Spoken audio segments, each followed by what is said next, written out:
আসসালামু আলাইকুম। তো আজকে আমার ঝিঙে প্রজেক্টের 7 থেকে 8 দিন হচ্ছে। এই যে অবস্থা, গাছে এটা কি হয়েছে সেটা বুঝতে পারছি না।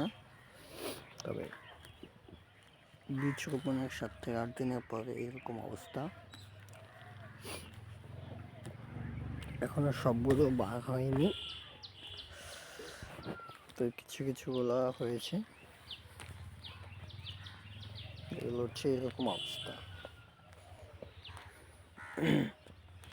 তো এইগুলো ঠিক করার জন্য কি কীটনাশক দেওয়া উচিত সেটা আপনারা বলবেন জানা থাকলে।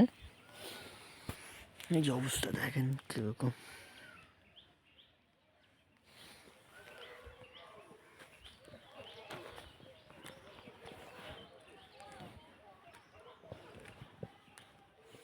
এই যে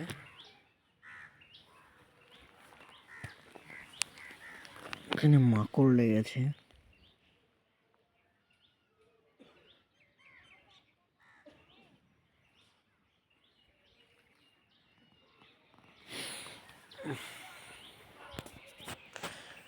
এই সামান্য একটু প্রজেক্ট।